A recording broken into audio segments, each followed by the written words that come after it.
would like to congratulate you on a fantastic show. I would also like to thank the Dean, the Director, and the Board of Trustees for inviting me here. It's really an honor to speak to students, and I'll tell you why.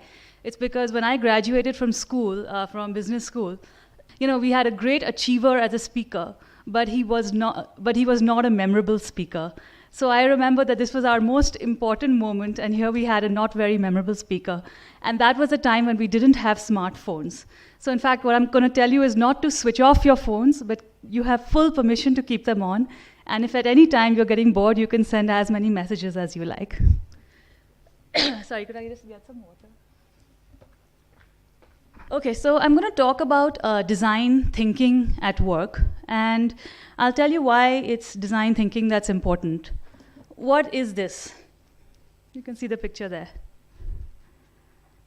Any ideas?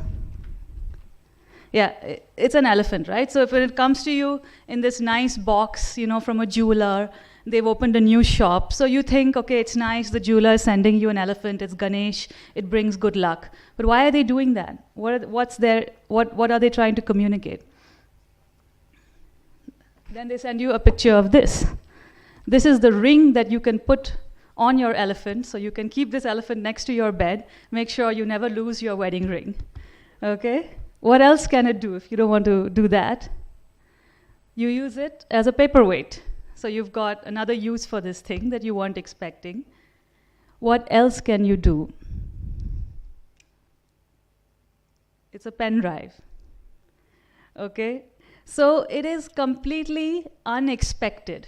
And I think the power of design to delight and to surprise, and when you just get something like this in a box, and by the way, I would recommend all of you just who are interested in this thing, look at Nirav Modi as really a fantastic example of design. Is really, this elephant to me, combines form, function, emotion, and it sits really at that intersection of brand, design, and technology. And I think that in the business world today, it was very obvious from your presentations also down there, is that the disciplines of design are really blurring. And you will be graduating with a degree in retail or graphic or any one particular aspect of design, and you will be thinking of yourself as a retail designer, graphic designer, communications designer. But in today's world, these things are blurring. An app is a product is a service, right? We all know that. So when the thing that delights the consumer today is really how you think. Okay, so if there's one thing first I want to share is that really when you think of yourself, you have to be that T-shaped person, which I'm sure you've heard about during your degree, is that you have a lot of domain expertise in one domain, but you're also broad when it comes to the way you think. So then I wanted to show you a video, but I think you might have already seen it. How many of you have seen the 3D Doodler video? Put your hands straight up so I can see. Has everyone seen it? Okay, there's some who haven't, so we'll just put it on.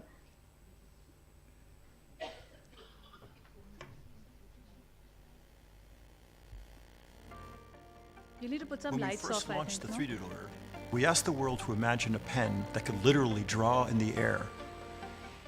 2 years on, we've made the world's first 3D printing pen even better, with a new and improved version that's slimmer, lighter, quieter, and even easier to use.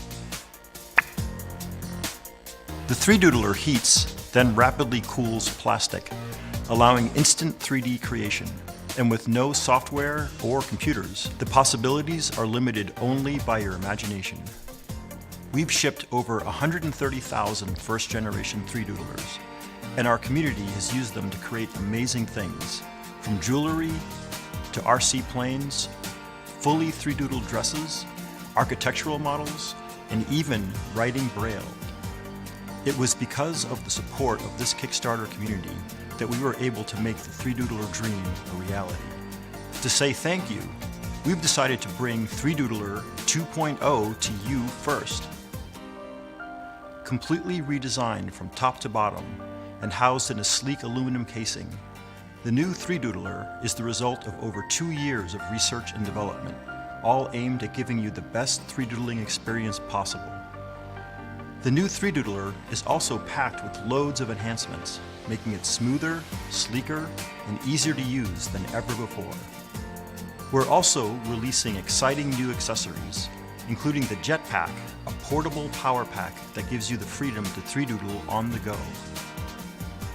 To help kickstart creativity in the classroom, we've created a special educational bundle, complete with pens, plastic, accessories, and curricular materials, which you can send to any school, library, or makerspace of your choosing. So the reason I shared that is because these devices are going to help the making very easy for everyone. You know, design, you used to think of yourself as makers, and you are, of course.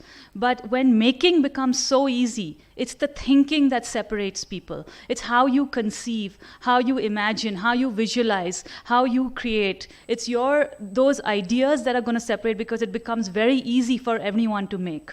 So that making, which used to be a skill and an art, is becoming easier and easier. So that's why I think that's one lesson perhaps I wanted to leave you with. I'll just talk a little bit about me and why it's relevant is because of design. Until this was, I went to undergrad, I worked at my family business, I went to Harvard, but the design word only appeared here, quite late in my life. And that's after I finished my MBA and I was starting running my family's office furniture business, which was called Ergo. I realized that the D word had not appeared in my curriculum at all at Harvard, and here I was supposed to be managing an office furniture company. And that's, when I realized that design was totally integral to that business, but there still is that gap between design and business. And I'll talk to you about how we addressed it.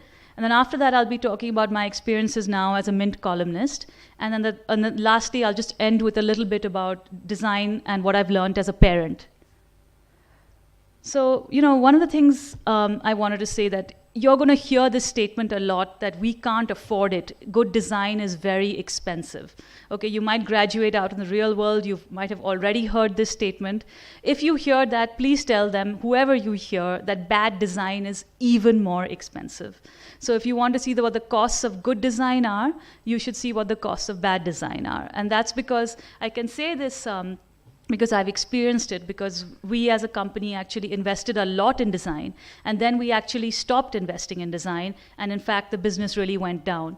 But I'll talk to you about what we did. So basically, Ergo, when I started running it, which was more than 10 years ago, we had this theme called pleasure at work, but it was not a very big part of our identity.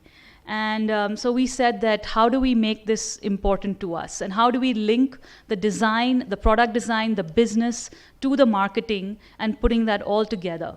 So we said, imagine making work your favorite pastime. And we said, rather than thinking of let's say we're making tables and furniture, we're not going to think just about the dimensions of the tables or the features of the table, but actually think of the bigger picture.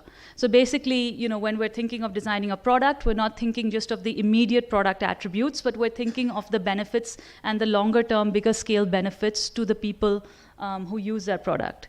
So we said, let's not just talk, in terms of desks and tables and chairs, let's talk about offices and the benefits that you can create. So the entire company was becoming more solution-oriented, creating freshness at work, inspiring exuberance at work. I don't know if you can see these slides properly, if these lights are on. Maybe you should switch off some. Yeah. So, the idea of what we started promoting was more the idea that through our furniture and through better design, you could get this emotional benefit at work. So whether it's innovation, productivity, elegance, profitability, serenity, efficiency. So really looking at taking the benefits of a single product to a larger level. We talked about how things can be configured, reconfigured. How do you manage things like hierarchy and symmetry, recreation? And so, it was really the idea that we're saying we're no longer a vendor, but we're a solution provider. That's how we were looking at it. So that was pleasure at work. We completely rebranded ourselves, and we had this idea of the business of pleasure, BP Ergo. This was just the company's presentation. This was, who we are part of. These were our credentials at the time. Why was design important to us? So it was, in many ways, part of our strategy, that how we were like the only company that said that we were providing an international quality product at an Indian price. So design was very, very much part of the reason why people bought our product, and which allowed us to stay in business. It was also our business philosophy, which was that we want to provide pleasure at work, and we want to provide innovative furniture solutions. And we thought very much that we want to be a market and a thought leader. So when you're looking to work with companies, and you're looking to whether you work for them as entrepreneurs yourself, they are your clients or they're your employers, just see where design fits into that strategy of that business. How important is it? Is it helping that company get market share? Is it helping that company differentiate itself? How important is it? So how did we do all this? And I think customer-driven is a cliche in many ways, but really we did a lot of primary research with clients and architects. For example, how can the color of the furniture system reinforce trends in management behavior, really trying to make that link between business and management. How do you have different layouts in a call center to affect workflow and productivity? Most of these things were usually being done by architects. But we were here as a furniture company going up and beyond, trying to invest in this aspect of it so that we could differentiate ourselves. So this is the kind of research we would do in terms of what we see around, preparing color, material, finish palettes. The sort of research we would do on call centers and saying what works, what doesn't work for different layouts, delivering these kind of solutions to customers. So this was really the thought leadership that we were trying to do. Trying to offer completely new solutions. I remember when the Web Worlds business, the telecom thing happened, we had designed all of these sort of workstations for the web stores. And it's only because this looked distinctive that it kind of made it to the, it's not very often that furniture gets to the front page of a main newspaper, so. And really, highlighting the benefits of the product at all stages. I think a big part of design is collaboration. I'm sure you've just come across this all throughout. But really, we had a lot. I think as a small Indian company, we were competing with very large multinationals such as Steelcase, Herman Miller, etc., a lot of Chinese companies. So we had a long-term design collaboration. We had alliances with various other people whose products we were distributing. We had done various projects with all over. I think that this is the more collaborative you can be throughout your career. I think that's very critical. What does it take to make design work? I think you might have had much more experience now than I did, but it's just perseverance. And I think the importance of infrastructure and the ability to deliver design can't be underestimated. Because I guess I come from this product background, I have a bias for that, but I would say that design engineering and the ability to engineer is really, really something very important. And if you are a designer, you must have a good understanding of what they need, what they require when you're working on them with projects too. I think that's very, very important. So. Just to give you some visual examples of what we did, we were the first company to take part in a furniture fair in Cologne, first Indian company to take part. We had this huge booth. That was us and our team at the time. And I think mostly this is important, to know who you are, who you want to be, whom to partner with. Give it some thought. These are things that will come to you over time, and they will help in the choices that you make. So do think about that as you go on. This was our old logo before I joined, and this was the new logo. I think since then the company has been sold, so they've changed their logo again. But the whole idea was that we had it could be a person sitting on a chair and the person still remaining grounded. So we had this design really as a way also of re-energizing the company, giving it a face. I think we took identity, especially brand identity, in the correct spirit of people using it as a way of reinventing yourself and driving a new culture down through the company. So these were some of the attributes that we wanted our people to be, and we really wanted the spirit of the brand to be reflected in the corporate culture and to be reflected in the product, and try and get alignment between that. Being youthful, fun, human, professional. And so we had done this whole extensive graphic identity program for our visiting cards, envelopes, signage at the factory. How mural, yeah. I just pause on this for a second. So this was inspired by Andy Warhol. And this is where I think it's important to just have a lot of different influences. Today you can see things always appear from some out of nowhere. So, and does it work? I mean, we got great testimonials from our clients all over. But more importantly, I mean, once it so happened, I had to leave this business for personal reasons because I got married, and then we had a CEO who wasn't as interested in investing in design. And really, unfortunately, the turnover of the company just collapsed. It became into half. And eventually we sold it. So really, for me, it's a lesson that design can do a lot, and the costs of not doing design are far higher, and you'll only realize them once they're done. So I hope you take that lesson very much with you. So what have I been doing since then? I've been writing on design, as on many types of design, product, graphic, digital, and we've looked at trends on how digital is getting personal. I'll talk a little bit about workplaces and what CEOs are saying about design.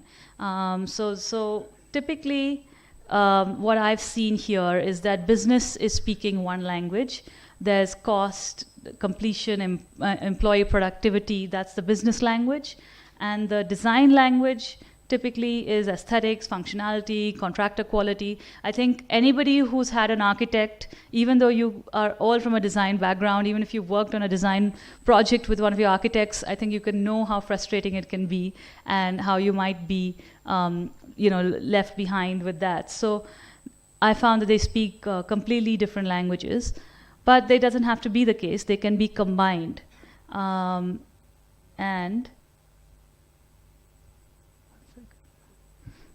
person, I think this quote from Martin Sorrell, the CEO of WPP, he really said that something like workplaces, when they are when it's the second biggest investment, it's very, very important. He was a very interesting person because he could really integrate the right and left sides of the brain. I'm sure you've come across that term and had it, but design is really one of those functions that can allow you to do that.